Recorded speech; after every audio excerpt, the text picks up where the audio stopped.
Orient bell tiles studio से आप देख रहे हैं एबीपी न्यूज। नमस्कार, मैं हूं संदीप चौधरी। आज सीधा सवाल संडे स्पेशल में जाहिर सी बात है, बात होगी बिहार की। बिहार में प्रचार का शोर, प्रचार का घमासान थम गया है।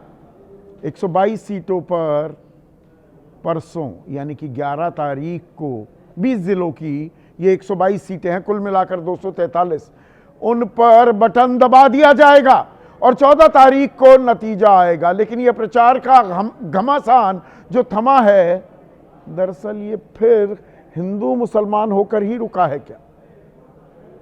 क्योंकि हिंदू मुसलमान की बात, कल मैंने घुसपैठियों की बात की थी, आज इसे और ज्यादा एम्पलीफाई और ज्यादा दायरा बढ़ा दिया गया है। योगी आदित्यनाथ पंचर लगाने वाले विकास में पंक्चर कर देंगे। काफी भद्दी टिप्पणी है। एक पूरे समुदाय को पंक्चर लगाने वाला बता दिया है योगी आदित्यनाथ ने, मानो हिंदू तो पंक्चर लगाते ही नहीं है या मैकेनिक होते ही नहीं है। पर उनका इशारा मुसलमानों के लिए है और वो रोड़ा विकास में लगा देंगे पंक्चर लगाने वाले, ये कह रहे हैं योगी आदित्यनाथ। पलटवार कर रहे हैं तेजस्वी कि अरे हमने तो 65% आरक्षण दिया था, इन्होंने रोक दिया, ये बीजेपी वाले या एनडीए वाले ये आपको आरक्षण देना नहीं चाहते। उधर से एक और पलटवार हुआ कि महिला आरक्षण का बिल तो फाड़ दिया था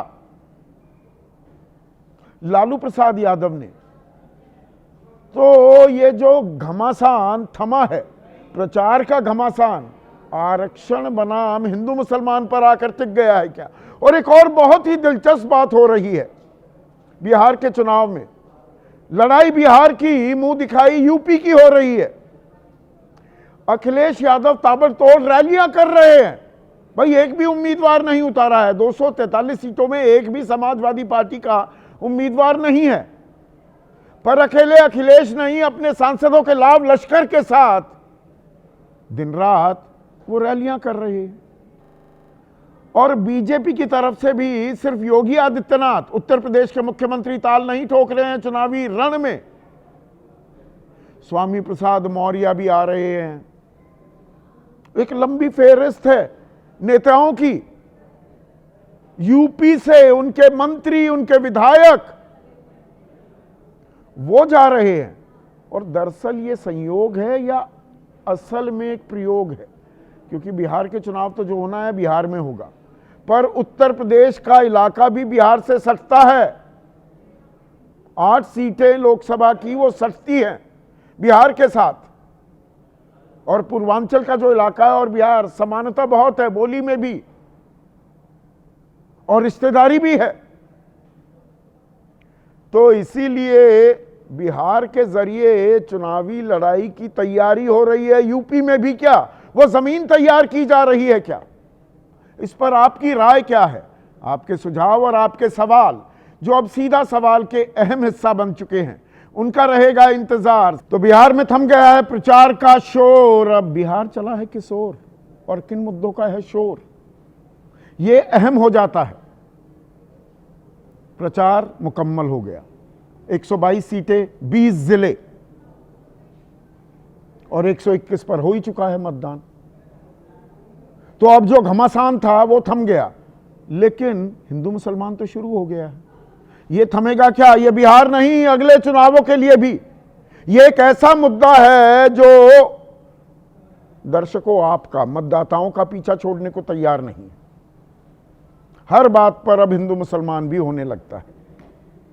पर बिहार की बात हो रही है। ये जो इलाके हैं जहां पर 122 सीटें जो हैं, जहां चुनाव हो रहा है, ये सारे सीमावर्ती इलाके हैं। अब इसको समझिए, उत्तर में नेपाल से सटे हुए जितने जिले हैं वहां चुनाव हो रहा है। फिर पश्चिम बंगाल, झारखंड और उत्तर प्रदेश से सटे हुए तमाम जिलों में परसों मतदान होने वाला है। अब इस मतदान में खास बात क्या है, इसे गौर कीजिएगा आंकड़ों पर। जो 122 सीटें हैं, इनमें से एनडीए पिछली दफा 66 सीटें जीत गया था और महागठबंधन 49 पर सिमट गया था। 17 सीटों की लीड ले ली थी और यही वजह थी कि एनडीए की सरकार बन पाई। क्योंकि पहले चरण में 121 सीटों में दरअसल 2020 में महागठबंधन को 61 मिली थी और 59 मिली थी एनडीए को। पहले चरण में वो पिछड़ गया था, दूसरे चरण में सरकार बनाने की स्थिति में पहुंच गया था। इसीलिए दूसरे चरण का जो ये घमासान है वो इतना महत्वपूर्ण हो जाता है। और पहले चरण में लगातार जंगल राज की तो बात की गई, लेकिन दूसरा चरण आते ही सीधे सीधे खुलकर हिंदू मुसलमान होने लगा है। कल मैंने कार्यक्रम किया था, घुसपैठियों की बात होने लगी है, रोकना किसकी जिम्मेदारी है, ये बात गौण हो जाती है। गृह मंत्री सबसे पुरजोर तरीके से इस मुद्दे को उठा रहे हैं और 5 साल में बिहार को हम घुसपैठिया मुक्त कर देंगे। 11 साल से आपकी केंद्र में सरकार है, यह बताना भूल गए अमित शाह। आज इसमें एक अध्याय और जोड़ दिया योगी आदित्यनाथ ने। योगी आदित्यनाथ ने क्या कहा कि ये जो पंक्चर लगाने वाले हैं ना, ये विकास को पंक्चर कर देंगे। पंक्चर लगाने वाले, बड़ा हिकारत भरे अंदाज में, लहजे में योगी आदित्यनाथ मुस्लिम समुदाय को संबोधित कर रहे हैं। और घुसपैठियों का लॉन्चिंग पैड हम नहीं बनने देंगे बिहार को। नरपतगंज में थे, वहां के बारे में कहा, पर यह बात पूरे बिहार पर लागू होती है। तो मुसलमान हो गया है पंक्चर लगाने वाला, तो उसका विकास नहीं हुआ। सबका साथ, सबका विकास, सबका विश्वास, सबका प्रयास। पलटवार किया है तेजस्वी यादव ने। उन्होंने कहा कि हमने तो 65% आरक्षण दिया था। और यहां पर गौर करने वाली बात यह है कि मुख्यमंत्री नीतीश कुमार थे, उप मुख्यमंत्री तेजस्वी। 65% आरक्षण दिया गया, जातिगत जनगणना कराई गई थी 2 अक्टूबर 2023। तब इंडिया गठबंधन के हिस्सा थे नीतीश कुमार। गांधी जयंती के मौके पर वो जातिगत जनगणना के आंकड़े सामने आए और 65% आरक्षण देने की बात की गई, पर फिर वो रुक गया, सुप्रीम कोर्ट से रुक गया। सुप्रीम कोर्ट कौन गया था? Patna high court. पहले दरवाजा खटखटाया, फिर सुप्रीम कोर्ट, उन्होंने वापस पटना हाई कोर्ट। वो लोग कौन थे? नाम बताऊंगा मैं आपको चर्चा के दौरान।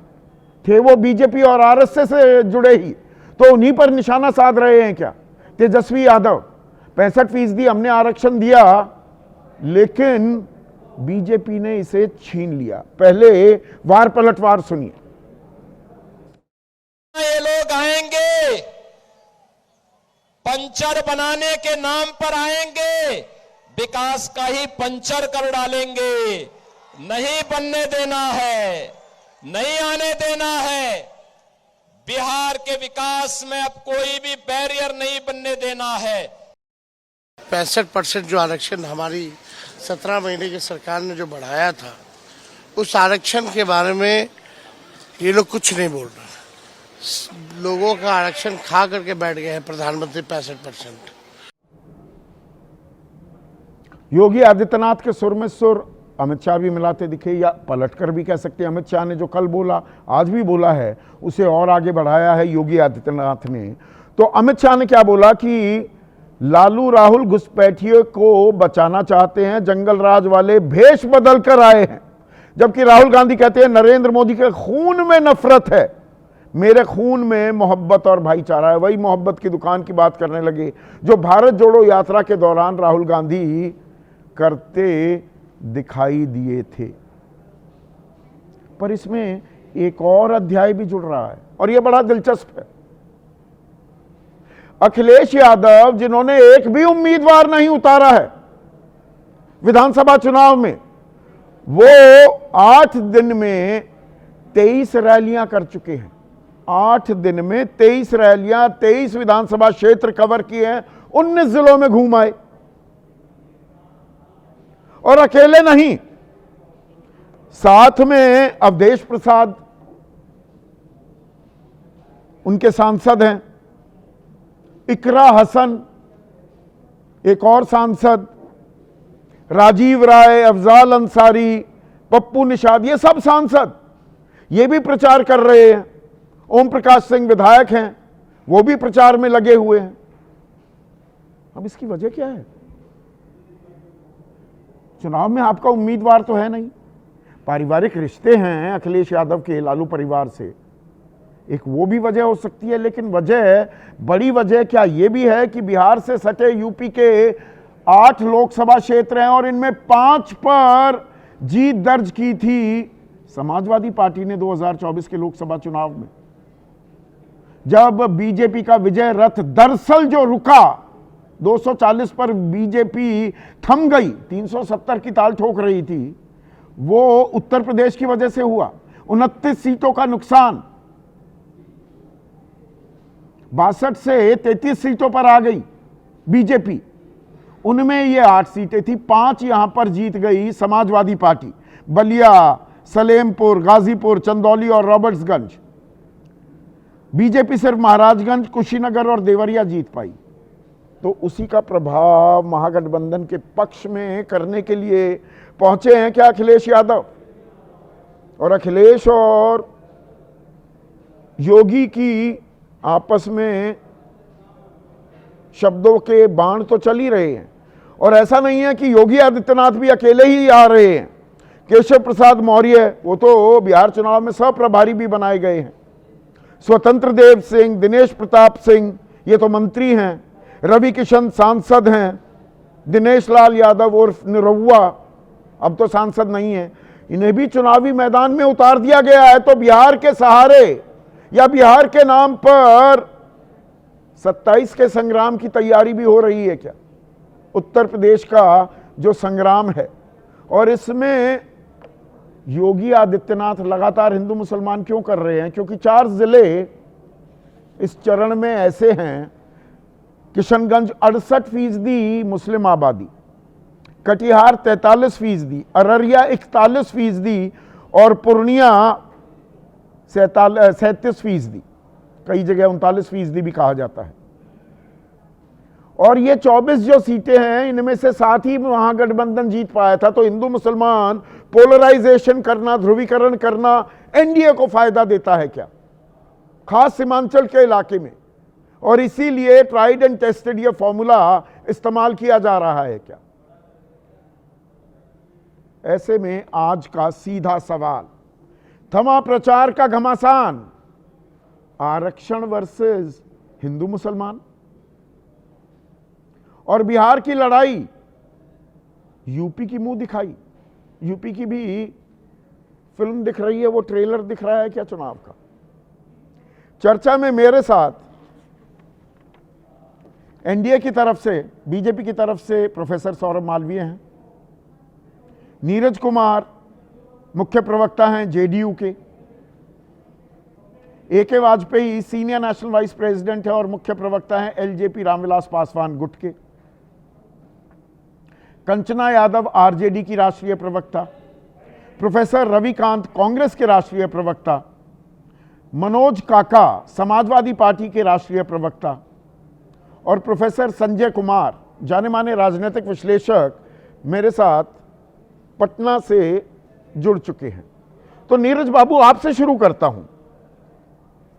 ये पंक्चर लगाने वाले विकास को पंक्चर कर देंगे, पंक्चर बनाने वाले, एक समुदाय को पंक्चर बनाने वाला कहा जा रहा है, ये सही भाषा का इस्तेमाल है? जिस परिप्रेक्ष्य में आपने बोला है, कोई किसी धर्म समुदाय से तो मैं नहीं समझ पाया। अच्छा, कि पंक्चर किसी विशेष समुदाय का एकाधिकार है या नहीं? पंक्चर बनाने का समाज के दूसरी तबके के भी लोग काम करते हैं, उसको औजार दिया जाता, योजना है, तो मतलब बहुत सारी योजना है। जो हिंदू भाई हमारे पंक्चर लगाते हैं वो भी विकास को पंक्चर कर देते हैं, योगी आदित्यनाथ की बात मानी जाए तो।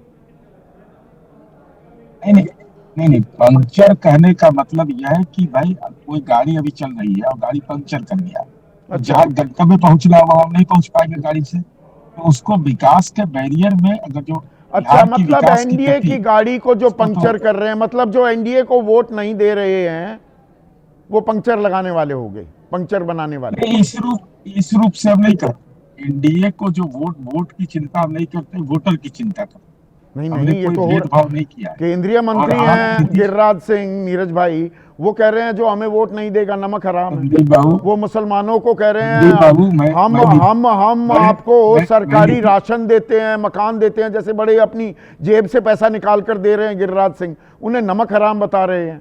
अब जो आपको वोट नहीं देगा वो पंक्चर बनाने वाला हो गया। अगर वो मुसलमान नहीं है तो वो आपको वोट नहीं दे रहा, वो पंक्चर बनाने वाला है।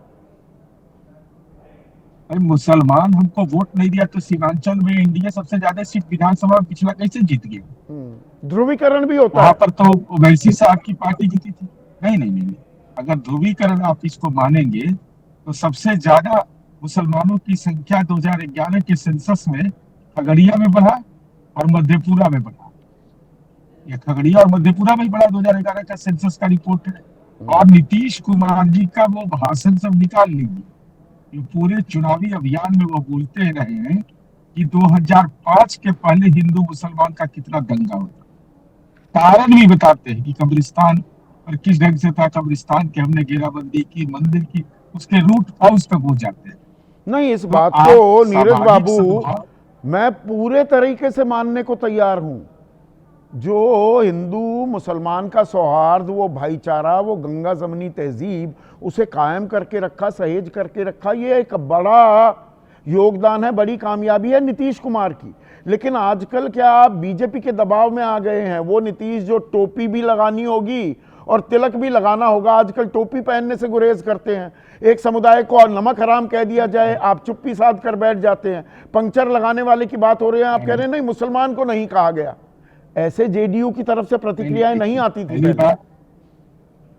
नहीं नहीं नहीं, मैं जेडीयू की तरफ से लगातार इस सवाल पर बोल रहा हूँ कि देश का जो संविधान है वही मूल है, वही हमारे लिए बाइबिल है, रामायण है, कुरान शरीफ है। और जो हमारा घोषणा पत्र है, जो हम लोगों ने जारी किया है, उसकी बुनियाद क्या है? उसकी बुनियाद अगर हिंदू मुसलमान रहेगा, क्या हमने यह कहा नहीं, हिंदू मुसलमान तो है ना। रमेश बिधूड़ी भी प्रचार में यहाँ पर देखे गए दूसरे चरण में। रमेश बिधूड़ी तो ध्यान है ना, क्या बोला था? संसद के पटल पर बोला था, ओए मुल्ले, ओए कटवे, सब कुछ ये शब्द इस्तेमाल कर रहे थे कि नहीं जी इस बार टिकट नहीं दिया लोकसभा में, पर प्रचार के लिए बुला लिया बिहार में। नहीं, देखिए, प्रचार के लिए तो हर पार्टी को बुलाने का अपना अधिकार है। मैं वही तो कह रहा हूं, अब आप आपत्ति दर्ज कराने लायक स्थिति में भी नहीं है। खुलकर हिंदू मुसलमान हो रहा है। नहीं, नीतीश कुमार जी के विकास की चर्चा आदरणीय प्रधानमंत्री जी कर रहे हैं, गृह मंत्री कह रहे हैं, तो क्या कह रहे हैं कि इसकी बुनियाद क्या है? हिंदू मुसलमान, क्या भारतीय नहीं, वो घुसपैठिए बता रहे हैं। घुसपैठिए, अच्छा घुसपैठियों में हिंदू भी हैं कि सिर्फ घुसपैठिए तो सिर्फ मुसलमान ही है ना? बाकी तो शरणार्थी हैं।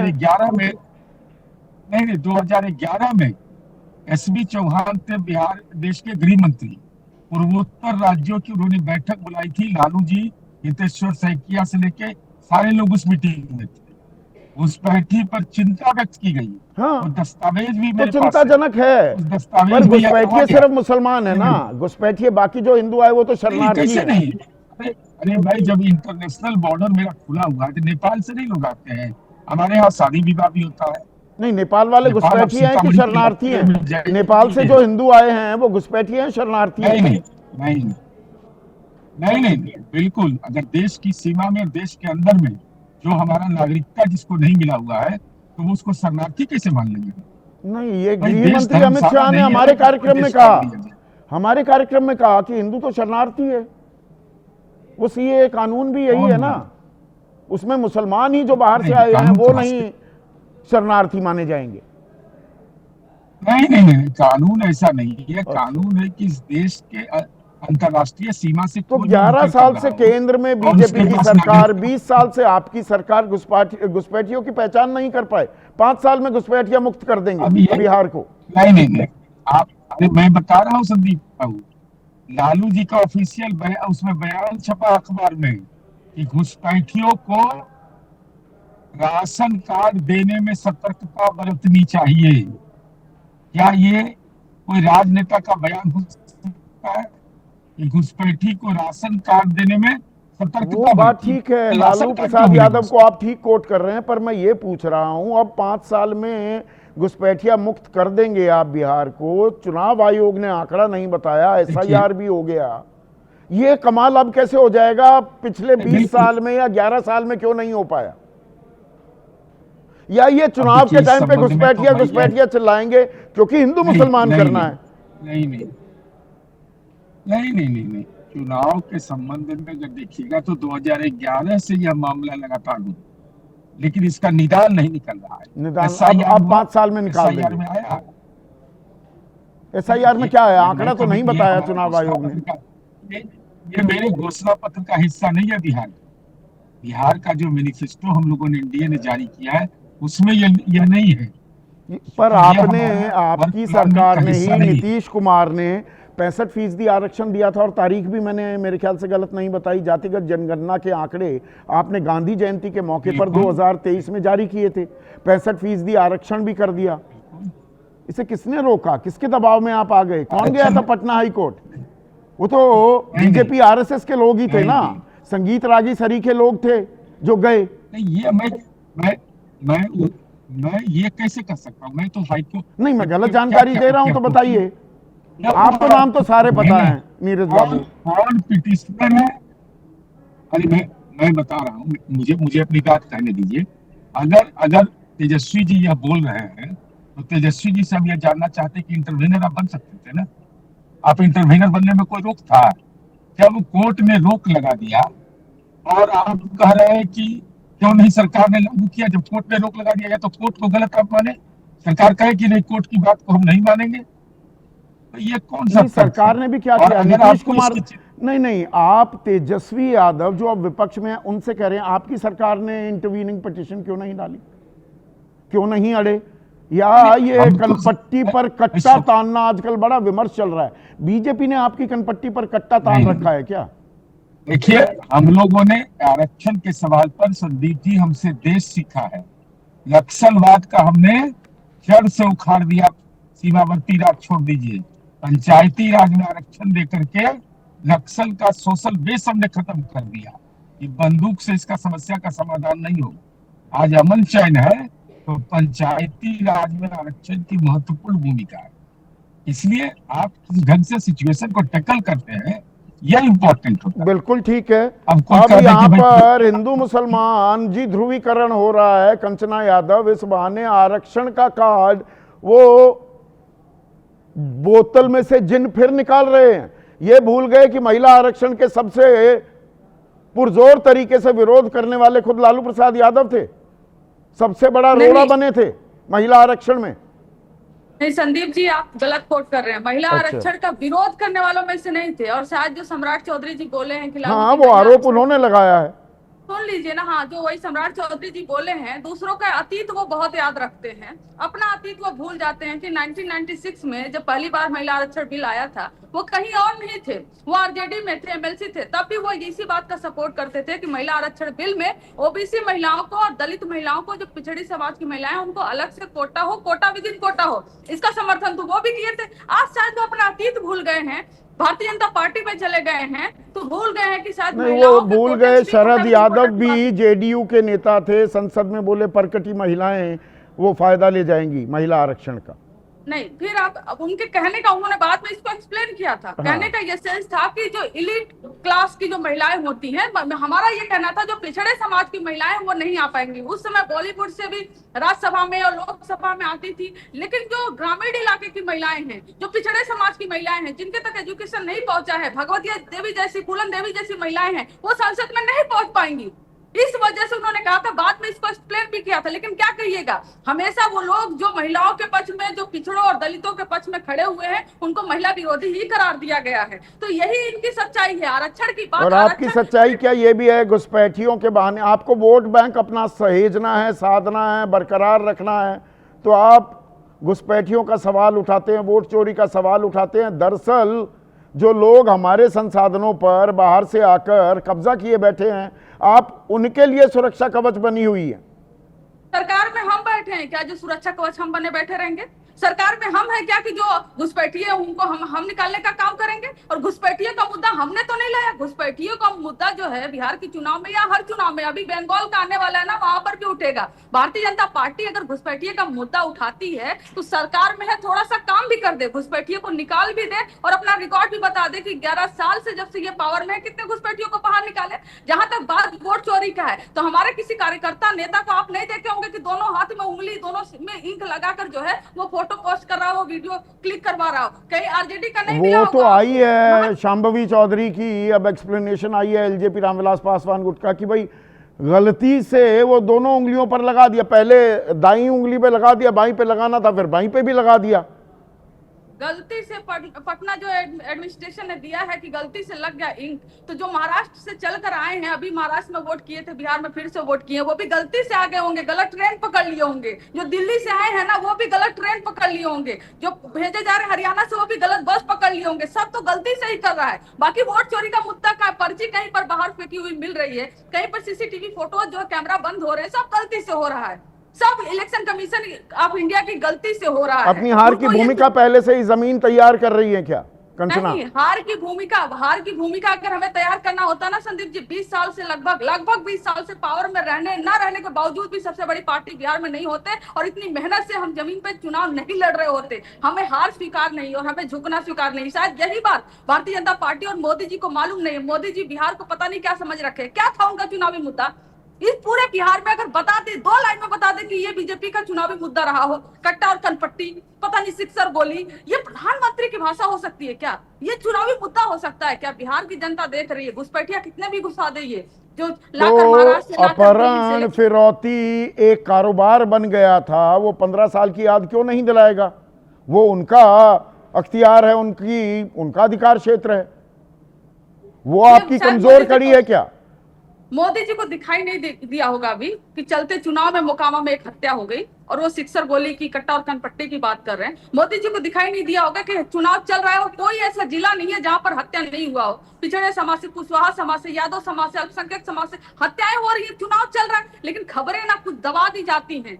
जो सिस्टम है ना, जिनका मीडिया है, वो खबरें दबा दी जाती है। पूरे चुनाव में दिखाया जा रहा है एक तरफा वोट एनडीए को पड़ रहा है, महिलाओं को वोट पड़ रहा है, ऐसे बताया जा रहा है ना संदीप जी, जैसे 2020 में महिलाओं का वोट हमें पड़ा ही नहीं था। हमें 39% वोट मिला था, 1% तो उनको ज्यादा वोट मिला था। तो कौन सा 2020 के मुकाबले 2025 आते आते नीतीश कुमार सरकार ने इतना बढ़िया काम कर दिया है कि सबका मन एकदम से बदल गया और फिर से हम करेंगे एनडीए को वोट। तो ये जो पूरा प्रपंच रचा जा रहा है ऊपर से, और ये वोट चोरी का, वो जमीन पर नहीं है। जमीन पर हम लोग पूरी तरह से देख रहे हैं। 4 लोगों का पकड़ के इंटरव्यू कर लेने से, दिखा देने से देखिए एक तरफा माहौल बन गया है, वो हकीकत नहीं है। इसलिए माहौल बनाया जाता है ताकि जो चोरी किया जाए ना उसको सफल बताया जाए। चोरी भी कर ले और बता दे नहीं हमें इतना वोट पड़ा था। चोरी हो रही है नहीं हो रही है ये तो पता लग जाएगा। प्रोफेसर सौरभ मालवीय है, पर मुझे ये बताइए, योगी आदित्यनाथ ताल ठोक रहे हैं बिहार में जाकर घुसपैठियों का लॉन्च पैड नहीं बनने देंगे। नरपतगंज के बारे में कह रहे थे, बिहार को लॉन्च पैड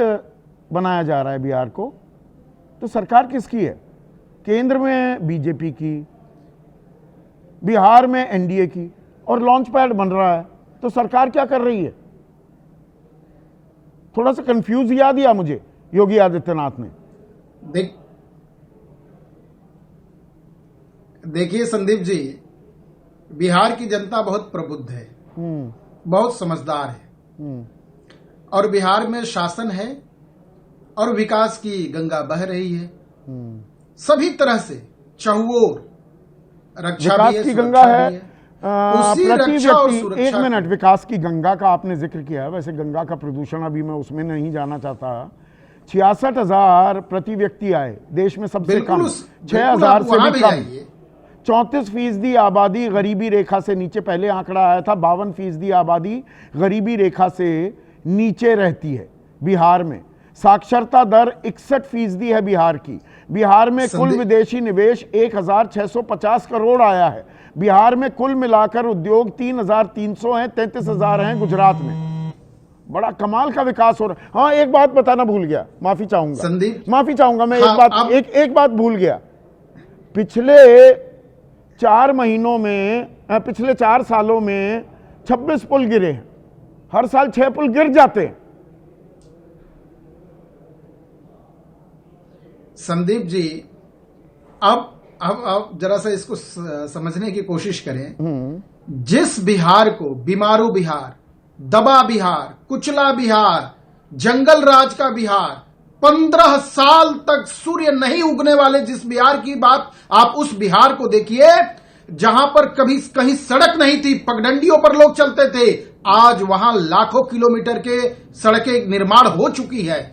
आप उस बिहार के विकास को देखिए, आप उस बिहार के विकास को देखिए जहां लखपति माताएं बहनें हैं, आप उस बिहार को देखिए जहां वहां एक एक घर परिवार में हर जगह आज रोशनी है, नल है, सड़क है, शिक्षा है, विद्यालय है, स्वास्थ्य बड़ी है। आसानी से, बड़ी चतुराई से, मैं चालाकी शब्द इस्तेमाल नहीं करूंगा। जरूरी बात नहीं, जरूरी बात पे आएंगे ना, पर सवाल को तो एक को गौण कर गए आप बड़ी चतुराई से।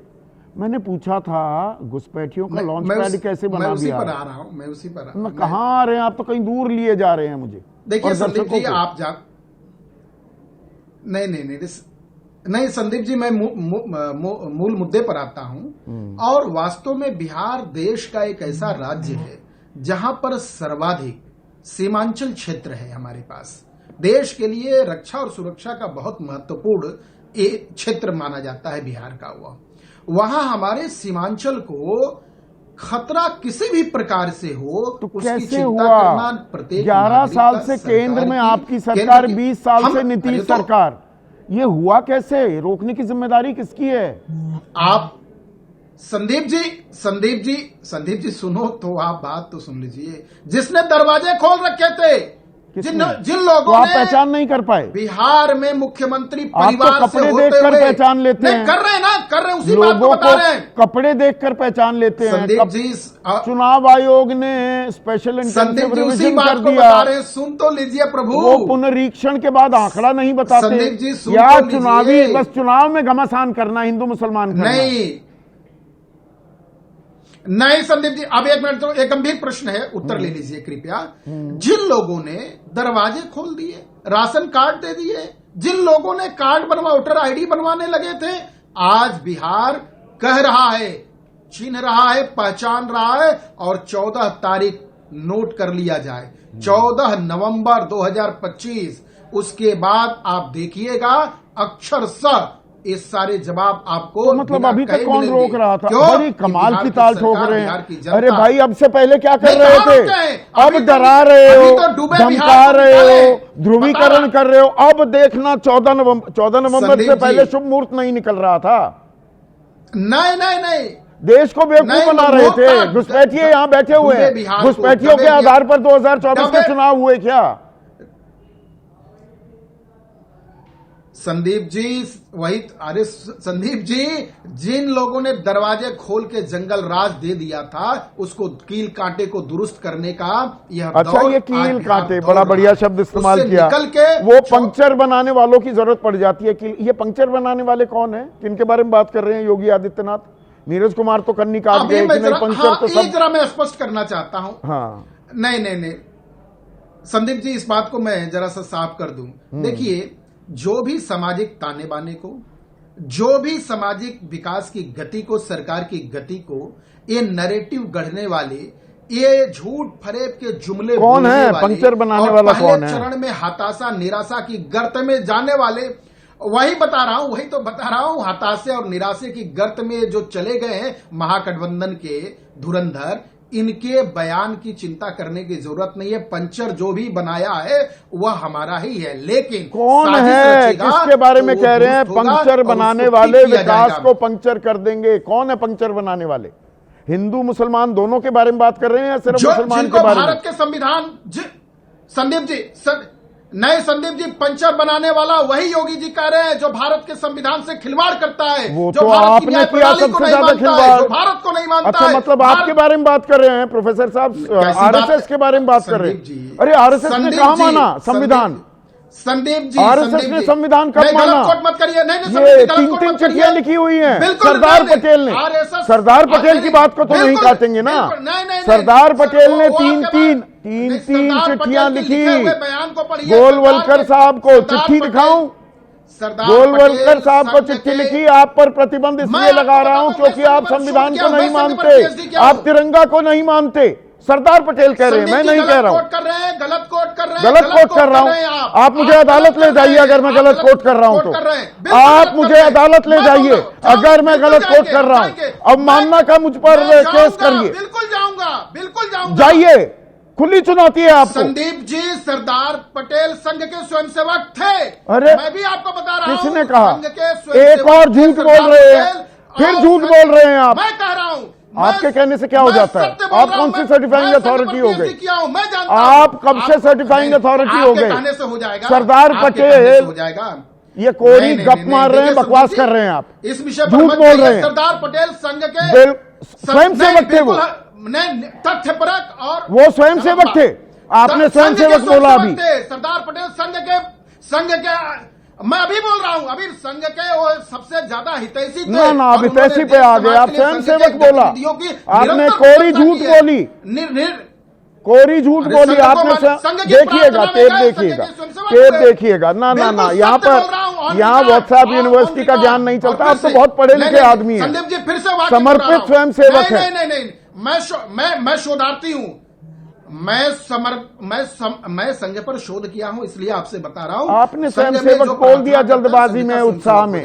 स्वयंसेवक नहीं थे। संघ के कार्यक्रम अब हितैषी आप मानते रहे, वो आपका अख्तियार है। अभी मैं स्वयंसेवक नहीं थे, झूठ बोल रहे हैं आप। देखिए संदीप जी, देखिए संदीप, लेकिन नहीं, मैं सत्य बोल रहा हूं, बिल्कुल। आपने बोला कि स्वयंसेवक थे, नहीं थे वो स्वयंसेवक। संघ के हितैषी थे। हितैषी वो आपका अख्तियार है। आप हितैषी प्रार्थना में गए, संघ के प्रतिबंध लगाया किसने लगाया?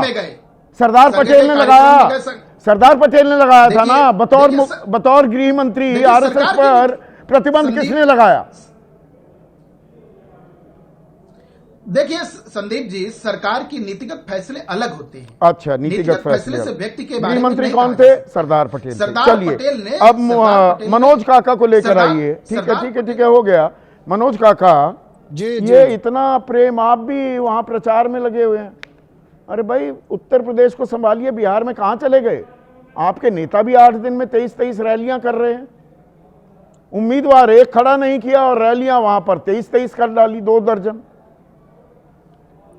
हाँ, बहुत ठीक करा। और ये भारतीय राजनीति में और भारत के लोकतंत्र में अखिलेश यादव जी ने यह साबित किया कि सिर्फ उम्मीदवार उतारना और सिर्फ अपने विधायक ही जिताना नहीं, जबकि लोकतंत्र का और मनुवाद वर्सेस संविधान का जब सवाल हो तो संविधान के पक्ष में, बहुजनों के हक में, और जो हमारे संविधान के नायक थे उनके हक में खड़े होना, भले भी अपनी पार्टी वहां पर पार्टिसिपेट ना करे। संविधान के हक में, लोकतंत्र या परिवार के हक में। यही परिवारवादी आपका चरित्र है कि रिश्तेदारी है लालू परिवार से, तो परिवार को बचाने के लिए पहुंच गए।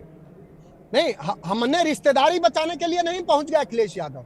अखिलेश यादव ने भारतीय राजनीति में यह साबित करा है कि जब जब लोकतंत्र, समाजवाद और बंधुत्व खतरे में आएगा, समाजवादी पार्टी और समाजवादी पार्टी के कार्यकर्ता और राष्ट्रीय अध्यक्ष सबसे पहले नंबर पर संविधान और संविधान के मूल्यों और मान्यताओं को बचाने के लिए खड़े रहेंगे। अखिलेश यादव के अगर 23 मीटिंगों के भाषणों का आप आकलन करेंगे तो वहां पर विकास की समावेशी बात करा है उन्होंने, नौजवानों को लैपटॉप देने की बात करा है, एक्सप्रेसवे और हाईवे देने की बात करा है। जबकि उसके बरक्स जो बिहार पूरी दुनिया में एक समय में सम्राट अशोक से लेकर के और तथागत बुद्ध की धरती थी, जो बिहार पूरी दुनिया में पाटलिपुत्र जब था तो अपने शिक्षा के लिए जाना जाता था, उस बिहार में देश का प्रधानमंत्री पहुंच के कट्टे की बात करते हैं। अगर प्रधानमंत्री से बिहार के सजग लोग ये सवाल पूछ लें कि आपको भी प्रधानमंत्री का पद अपने भारतीय जनता पार्टी में किस कनिष्ठ और किस वरिष्ठ नेता के आप तो प्रधानमंत्री के लिए आप कैसे बीजेपी के नेताओं के लिए गप्पू चंपू जैसे शब्दों का इस्तेमाल आप भी करते हैं? आप कौन सी मर्यादा निभाते हैं या आपके नेता कौन सी मर्यादा निभा रहे हैं? हमने हर शाब्दिक और हर तरह की, आप क्या ये मर्यादा है कि किसी को आप बंदर कह देंगे? ये मर्यादा जो पंचर बनाने का एक मुख्यमंत्री हो करके, मैं ये कह रहा हूं कि उत्तर प्रदेश के मुख्यमंत्री पर सेडिशन का केस होना चाहिए, राष्ट्रद्रोह का मुकदमा होना चाहिए। आप अपने ही नागरिक के एक वर्ग को कैसे इतना तिरस्कार और बहिष्कार वाली भावना से और नीचता वाली भावना से आप संबोधित कर सकते हो? आप मुख्यमंत्री हो, आप ये कैसे बोल सकते हो? और योगी को कोई ज्ञान नहीं है। योगी को यह समझना चाहिए कि यहाँ मिसाइल बनाने का भी काम एपीजे अब्दुल कलाम ने किया, और जब 65 में संघ के लोग पूरे देश में नफरत फैला रहे थे, जब उस दौर में भी वीर अब्दुल हमीद ने पाकिस्तान को खट्टे चने चबवा दिए, लोहे के चने चबवा दिया, पाकिस्तान के टैंक तोड़ दिए। तो हमारे पंकज कुमार यादव हैं, एटा वासी हैं, यूपी आप ही के सूबे के हैं, जहां जहां चुनाव वहां घुसपैठिया, बाकी जगह कोई घुसपैठिया नहीं है क्या? पर पूरे देश में अब SIR करवाया जा रहा है, लग जाएगा पता। तो इतने चिंतित तो इतने विचलित क्यों हैं मनोज काका? देखिए, बहुत पंकज का सवाल जो है वो वाजिब है। ये सवाल यह है कि SIR राकेश सिन्हा के लिए नहीं हुई कि अभी 6 महीना पहले दिल्ली के वोटर थे, अब 6 महीना बाद में बेगूसराय के वोटर हो गए। भारतीय जनता पार्टी और नफरत फैलाने वालों के लिए नहीं हुई। अगर देश के गृह मंत्री ये बात कह रहे हैं, कितना लोगों को बरगला रहे हैं, वो गृह मंत्री वो हैं कि बिहार की जनता है 11 करोड़। अगर वो गृह मंत्री के तौर पर क्यों नहीं कह रहे हैं कि हम फेल हैं, हम देश में घुसपैठ हो रहा था और हम अपने बच्चे ठीक है, घुसपैठ की बात तो ठीक है, पर अब ये हिंदू मुसलमान भी, सुनिए एक ही बात पे ही पंक्चर लगाने वाले विकास को पंक्चर कर देंगे। मतलब इतने तिरस्कार से एक समुदाय विशेष को संबोधित किया जाएगा। किसी का नाम वाम नहीं लिया, किसी को नाम नहीं लिया, वो हम तो बिल्कुल ही चुनावी बेला है, इसको छोड़िए, चुनावी बेला है, छोड़िए इसको, मतलब छोड़ दें, बिल्कुल छोड़ दीजिए। कौन क्या प्रधानमंत्री की मां को गाली दी जा रही है? अच्छा, क्या करोगे? अच्छा क्या करोगे? एक तरफा थोड़ी है ये, हाँ। ये चारों तरफ से इस तरह की बात। जो NDA वाले बीजेपी वाले गालियां देते हैं, मैं वही कह रहा हूँ ना, चुनावी नहीं, बेला एक है। आप गिनवा देते हैं। अरे एक नहीं, किसी को जर्सी गाय कह देना, मैं सैकड़ों गिनवा दूंगा, किसी को बछड़ा कह देना, सैकड़ों गिनवा दूंगा। छोड़िए उसको, आप छोड़िए। कांग्रेस की विधवा कह देना। आप प्रचार खत्म हो गया है, हाँ। बिल्कुल खत्म हो गया प्रचार। 14 तारीख को बात करेंगे, 14 तारीख को NDA पर की ये पूरी नहीं, बहुमत विकास से। को पंक्चर कर देंगे, नमक हराम बोल रहे थे। अच्छा, पंचर किया नहीं जा रहा है क्या? या पंचर किया नहीं था क्या? कैसे 90 से 2005 तक आ जाओ। अच्छा, मुसलमान बिहार की बात हो रही है, मुसलमान ने नहीं, मैं जंगल राज की पे आ रहा हूँ। अच्छा। मैं जंगल राज पे आ रहा हूँ मेन, जिससे बिहार जो पंक्चर बनाते हैं लालू यादव, मतलब लालू प्रसाद यादव को कह रहे थे कि मुसलमानों को कह रहे थे। उन्होंने किसी को संदर्भ डायरेक्ट अटैक नहीं किया, एक कॉमन मुहावरा यूज किया है। कॉमन मुहावरा है ये, पंक्चर बनाने वाला मुहावरा। उसको चिपकाइए मत किसी से आप। नहीं चिपकाइए मत, ना चिपकाऊं, बिल्कुल नहीं चिपकाइए, छोड़िए इसको। सबके लिए बोला है। देखिए, सवाल इस बात का है कि बिहार 20 साल में बिहार में कुछ काम हुआ कि नहीं हुआ, इसका सही जवाब जनता देगी। और जनता ने जवाब दे दिया है। बिहार की जनता को बधाई, इलेक्शन कमीशन ऑफ इंडिया को बधाई कि 65% पूरे इतिहास में पहली बार सबसे ज्यादा वोट बिहार में हुआ। उसमें भी थोड़ा सा वो बताओ आंकड़ों का गणित ये समझिए कि वो 7 करोड़ 96 लाख में 57% वोटिंग हो और 7 करोड़ 42 लाख में 65%। उसके बावजूद भी ज्यादा हुआ है। और तो ये घुसपैठ, उनको बधाई दे दी। घुसपैठ पे आज घुसपैठिए कितने हटाए ये बता देते। हम दूसरी बात करते हैं। घुसपैठ समस्या थी, समस्या है, और उसको उन्मूलन करने का बीड़ा इसी सरकार ने उठाया। सीमांचल में चुनाव है, इसीलिए बीजेपी हिंदू मुसलमान का मुद्दा ये रिकॉर्ड बोल रहा है। रिकॉर्ड क्या बोल रहा है? सवाल है महेंद्र सिंह पटेल। सवाल तो मैं उसी का जवाब दे रहा हूं। रिकॉर्ड क्या बोल रहा है कि बांग्लादेश के जो बॉर्डर है उसकी सीमाएं थी 4096 किलोमीटर। इस सरकार ने फेंस कर दिया 3232.218 किलोमीटर, बचा 864। क्या कर दिया? ये एंटोनी साहब का बयान आपको याद होगा, डिफेंस मिनिस्टर। नहीं, बॉर्डर फेंसिंग नहीं करनी है। 5 साल में घुसपैठिया मुक्त कर देंगे, पहचान कर लेंगे। ये प्रयास नहीं है क्या? अच्छा, ये प्रयास, ये रोकने का चुनाव में बहुत बड़ा मुद्दा बनाया था रोहिंग्या का। डिटेंशन सेंटर्स है ना, उनको वापस क्यों नहीं भेजते? ये मुद्दा क्या खत्म हो गया? अच्छा। या समस्या खत्म हो गई? अच्छा। मैं कहता हूं ये प्रयास सरकार जो कर रही है, इससे असल मुद्दों पर चर्चा हो भी रही है। कौन मना कर रहा है? हिंदू मुसलमान कौन मना कर रहा है? वाला, अच्छा, मान लो थोड़ी देर को आपकी बात हमने मान ली। हमने अगर हिंदू मुसलमान की बात कर भी दी तो आप क्यों उसको चर्चा का विषय बनाएंगे? आपसे मतलब विपक्षी पार्टी। अच्छा। हम तो 30 मिनट के भाषण में कम से कम 25 मिनट डेवलपमेंट की बात करते हैं। उसमें जंगल बीजेपी कर रही है क्या? योगी आदित्यनाथ कर रहे हैं? मैं सबकी बात कर रहा हूं। हम डेवलपमेंट की बात करके चल रहे हैं। हम बिहार की चिंता करते हैं। वो गंगा जमनी तहजीब, वो पर ये सीधे अब रमेश बिधूड़ी जैसे लोग भी जा रहे हैं। क्यों नहीं जाएंगे? अरे प्रचार करने में मनाही है किसी की? ना। अरे एक बात बताइए ना, सब प्रचार करने सब लोग आते हैं पूरे भारत में। वाले तो हमें बताते नहीं थके कि वो इस तरह का बयान दिया था संसद के पटल पर, इसीलिए उनको उम्मीदवार नहीं बनाया। एक्शन हुआ ना उनके खिलाफ, आपकी जानकारी में भी है। एक्शन के बाद क्या हुआ? एक्शन में उनको बेचारों को टिकट नहीं मिली लोकसभा की। एक्शन तो होता है, एक्शन होता है, डायरेक्ट हो इनडायरेक्ट हो। लेकिन मेरा मुद्दा सिर्फ ये है कि हार के कारण, हताशा के कारण अभी से तैयारी उसकी की जा रही है।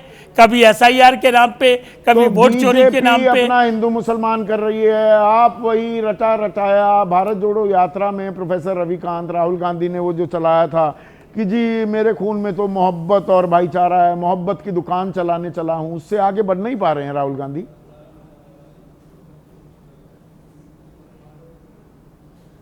ये कहना गुनाह है क्या संदीप जी? ये प्रेम की बात करना, मोहब्बत की बात करना, भारत को जोड़ने की बात करना, ये एक विजनरी लीडर ही कर सकता है। घुसपैठियों के लिए भी मोहब्बत है। बंदूक, बम, तोप, गोला, ये जो करना, ये क्या आप सोच सकते हैं कि प्रधानमंत्री इस तरह का राजनेता करे? ये शर्म आती है इस देश को। जो प्रधानमंत्री चाइना और भारत के सैनिकों की झड़प में, जिसमें हमारे कई सैनिक शहीद हुए, और प्रधानमंत्री अवतरित होते हैं, न कोई घुसा था न कोई घुसा हुआ है। फिर अभी आपने ऑपरेशन सिंदूर किया, अमेरिका ने जो हालात आपके किए, 55 बार ट्रंप ने बोला कि हमने सीज फायर कराया। कैसे अमेरिका से हथकड़ियां लगे हुए, पांव में बेड़ियां लगे हुए लोग भारत पहुंचे, लेकिन प्रधानमंत्री एक लफ्ज बोलने की हिम्मत नहीं कर सके। ये होता है सबसे कमजोर प्रधानमंत्री। और वही प्रधानमंत्री जब चुनाव के मैदान में जाता है तो वो कट्टा और बम बंदूक की बात करता है। असल में क्या? इनके अरे आपको आवाज आ रही है कि नहीं? सिर्फ आपका मैं कोई अनइंटरप्टेड भाषण थोड़ा सुनने के लिए बैठा हूं प्रोफेसर साहब। सवाल पूछ रहा हूं, उसका जवाब दे दीजिए ना।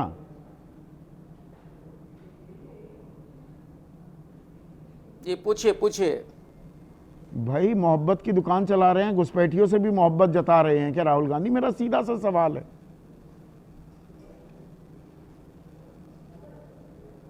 नहीं, ये आपका सवाल कैसे हो सकता है? मतलब मीडिया ये सवाल करे, मुझे तो आश्चर्य होता है। अच्छा। भारतीय जनता पार्टी इस तरह के उठपटांग सवाल भले ही करे, लेकिन आप बहुत जिम्मेदार पत्रकार हैं और उस कांग्रेस पार्टी से ये सवाल पूछ रहे हैं जिसने बांग्लादेश को बनाया, पाकिस्तान के 2 टुकड़े किए इसी शरणार्थी और घुसपैठ की समस्या का निदान करने के लिए। घुसपैठियों को राशन कार्ड मुहैया कराना, इनको पहचान दिलाना, इनको एक वोट बैंक बनाना, ये बीजेपी के सारे आरोप कोरी कल्पना है।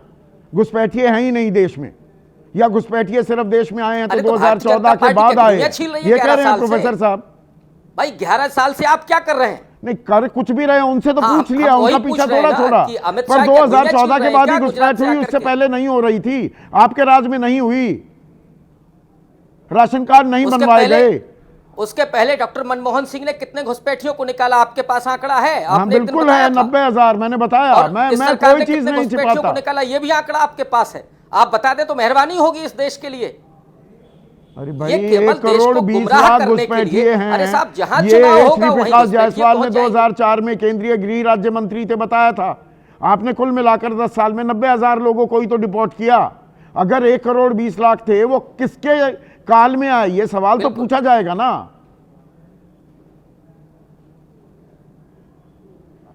हाँ डेफिनेटली, जहां चूक हुई है वहां हम लोगों ने बराबर स्वीकार किया है। और इस तरह की जो विदेश नीति का पूरा इशू आप देखिए, इन 11 साल में चौपट कर लिया। आप बांग्लादेश के साथ आपके क्या रिश्ते हैं, पाकिस्तान के साथ तो आप जो हुआ वो तो पूरा देश देख रहा है और इतिहास से पूरा देख रहा है। चाइना के साथ आपने क्या किया है, म्यांमार के साथ क्या किया है, इवन नेपाल के साथ क्या किया है। ये तो बड़ी चर्चा हो जाएगी। चाइना के सामने अभी तो बिहार में क्या हो रहा है वो समझने की जरूरत है। प्रोफेसर संजय कुमार, ये बिहार में जो थमा प्रचार का घमासान, आरक्षण बनाम हिंदू मुसलमान जो हो रहा है, किसका पुट ज्यादा हावी दिख रहा है? दोबारा जो 65% आरक्षण की बात प्रचार के आखिरी दिन तेजस्वी उठाते दिख रहे हैं और पंक्चर लगाने का विमर्श कर रहे हैं योगी, इसे जमीन पर कैसे देखा जा रहा है? देखिए, शायद ये बिहार की विडंबना रही है कि धार्मिक ध्रुवीकरण और जातीय ध्रुवीकरण ये सूट करता है राजनीतिक पार्टियों को, गठबंधन जो हो। लगता है कि अगर सीमांचल में चुनाव है तो जो हाशिए पर जिंदगी जी रहे सीमांचल के लोग हैं, उसको अगर हिंदू मुसलमान में बांट करके न देखा जाए तो उनकी बेहतरी की अगर बात होती तो शायद उनको अपील करता कि सीमांचल इसी बिहार का हिस्सा है। वो पूर्णिया का जो जिसको काला पानी कभी कहा जाता था, कटिहार, किशनगंज और अररिया इसी बिहार का हिस्सा है। वो मक्के का खेत और उसके बाद उनके पास इंडस्ट्रियलाइजेशन के नाम पर कुछ भी नहीं। वहां पर ध्रुवीकरण की बात अगर की जा रही है तो मैं मानता हूं कि शायद अपनी सरकार उपलब्धियों को बताना नहीं चाहती है, फिर इसकी जरूरत क्या थी। नहीं, यहाँ पर नीरज बाबू भी कह रहे हैं कि पंक्चर बनाने वाले ये कोई मुसलमानों को थोड़ा कह रहे हैं, पंक्चर बनाने वाला कोई भी हो सकता है, ऐसा ही कह रहे हैं क्या योगी आदित्यनाथ, या सीधा सीधा मुसलमानों को टारगेट कर रहे हैं? नहीं, मान लिया जाए कि कोई भी हो सकता है, हम नहीं मानते हैं कि वो केवल पंचर मुसलमान ही बनाते हैं, लेकिन वो गरीबी की जिंदगी जीने वाले लोगों पर क्या 20 साल में सरकार कुछ नहीं कर पाई? उनको अब इसी हाल पर छोड़ दिया कि वो पंचर बनाते रहें। और पंचर बनाने वाले अगर विकास की जो ये है बैलून है उसको पंचर कर रहे हैं तो वो नागरिक किसके हैं? वो पंचर बनाने वाले हिंदू हों, पंचर बनाने वाले मुसलमान हों, लेकिन वो नागरिक तो इसी बिहार के हैं। जिस आंकड़े को आप गिना रहे थे कि आज भी मल्टी पॉवर्टी डायमेंशनल इंडेक्स में 52% लोग गरीबी रेखा से नीचे हैं। 94 लाख परिवार इसी बिहार का सोशियो इकोनॉमिक सर्वे में आया निकल करके कि 6000 से कम पर वो अपनी जिंदगी जीते हैं। तो आखिर पंचर बनाने वाले से चीजें आगे क्यों नहीं बढ़ पाई भाई? वो स्किल्ड क्यों नहीं हो पाए? वो मैकेनिक्स क्यों नहीं बन पाए? वो क्यों नहीं जैसे कि नहीं, पर यही सवाल तेजस्वी से भी पूछा, ये आरक्षण का मुद्दा क्यों भूल गए थे तेजस्वी? अब याद आया कि 65% आरक्षण मैंने दिलाया था। ये पूरे विमर्श में ही गायब रहा पहले और दूसरे चरण में। बिल्कुल, ये आखिरी दिन याद आया इन्हें। 2024 में इसको बड़ा मुद्दा बनाया था। नहीं, सोशियो इकोनॉमिक सर्वे जब निकल करके आया उसके बाद तो बिल्कुल जो अलग अलग जो चाहे ईबीसी हो, ओबीसी हो, दलित हो, जब सबका एक सर्वे निकल करके आया कास्ट सर्वे के बाद, ये सवाल तो फिर उस समय इस मुद्दे को लोगों ने उठाया कि हाँ 9th शेड्यूल में डालिए। एक ये रंजीत कुमार हैं सुपौल वासी प्रोफेसर साहब, वो कह रहे हैं बिहार में भुखमरी, पलायन, क्राइम, महिला उत्पीड़न, बेरोजगारी मुद्दा है, लेकिन सियासी दल इस पर बात नहीं करते। ये सत्ता पक्ष विपक्ष दोनों पर लागू होता है, ये सत्ता पक्ष पर ज्यादा लागू हो रहा है? नहीं, दोनों पर लागू होता है। विपक्ष की जिम्मेवारी क्या है? अगर भूखमरी है, कुपोषण है, पलायन है, लोगों के पास काम नहीं है, तो विपक्ष कितनी बार सड़क पर उतरा इसको लेकर के और सत्ता को घेरा कि जनता कनेक्ट हो। भाई ये सवाल तो विपक्ष से भी है। और सत्ता तो अब संकल्प पत्र, प्रण पत्र जब आप देखेंगे तो ऐसी गुलाबी तस्वीर बिहार की लगेगी कि बस 14 नवंबर के बाद बिहार की में क्रांति आ जाएगी। पूरी तस्वीर बिहार की गुलाबी गुलाबी दिखेगी। बिल्कुल, बहुत ही अच्छी बात कही आपने। बिल्कुल, ये with the nail on the head professor साहब की ऐसी गुलाबी तस्वीर बिहार की बनाने का वो सपना दिखाया जा रहा है। भाई कौन रोक रहा था? आप कर देते, या 15 साल लालू राज भी था तो वो आरजेडी वाले कर देते। पर यही चुनाव की विडंबना है और आप और मैं इसी ध्रुवीकरण के खेल में, चाहे वो धार्मिक हो या जातीय हो, फंस कर रह जाते हैं। क्या इस बारे में सोचिए। आज इतना ही।